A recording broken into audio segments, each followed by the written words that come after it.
Bonjour, nous sommes au nord de la mer Morte, derrière moi le kibboutz Kalia et un peu plus loin la Jordanie, et de l'autre côté les grottes de Qumran.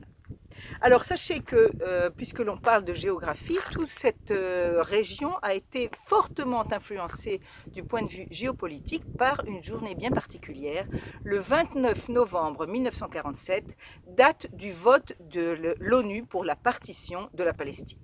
Et donc évidemment, si vous aviez été une personne vivant dans ces lieux au cours de 1947, vous auriez probablement été très intéressé par savoir le résultat de ce vote. Eh bien, tout le monde l'était de la même manière, sauf un certain Eleazar Soukeinik, un archéologue qui, lui, pense tout à fait autre chose. Il prend un autobus et se rend à Bethléem et achète un manuscrit d'un des vendeurs d'art de la ville de Bethléem. Il revient chez lui et que découvre-t-il? Qu'il est en train de lire dans un manuscrit vieux de plus de 2000 ans, qui n'est autre que le livre d'Isaïe. Et vous avez bien compris, je suis en train de vous raconter l'histoire des manuscrits de la mer Morte, qui commence ici derrière moi, dans une de ces grottes, où des bédouins qui avaient perdu une chèvre ont eu l'excellente idée d'aller essayer de la récupérer dans une de ces grottes, dans laquelle ils ont trouvé des jarres avec des manuscrits et des parchemins qu'ils ont vendus à ce fameux marchand d'art de Bethléem. Et donc ensuite, l'histoire se déroule avec énormément de péripéties autour de ces documents qui sont d'une très grande importance, puisqu'il s'agit de documents d'une part bibliques de 2000 ans, d'autres de documents sacrés mais qui n'ont pas été inclus dans la Bible, en tout cas pas dans le Tanakh,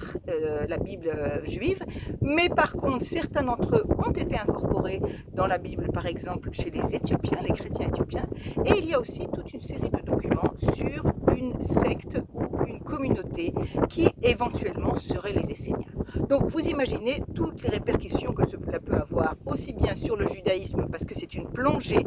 dans l'époque à laquelle a été finalement décidé le canon de la Bible que nous avons actuellement.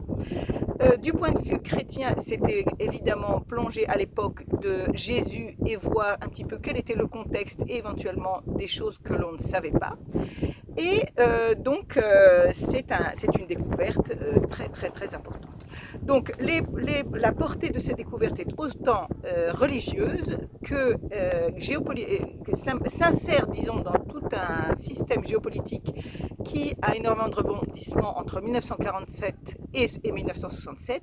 Et du point de vue archéologique, on va voir que toute l'archéologie a eu un rôle extrêmement important à jouer. Et de nos jours, après que des chercheurs se soient escrimés à essayer de reconstituer des dizaines de milliers de petits morceaux de parchemin et les assembler les uns avec les autres, une récente découverte vraiment d'il y a 1 ou 2 mois, en 2020, qui permet d'analyser l'ADN, est en train de remettre éventuellement en question ces documents en analysant des morceaux qui auraient été donc connectés les uns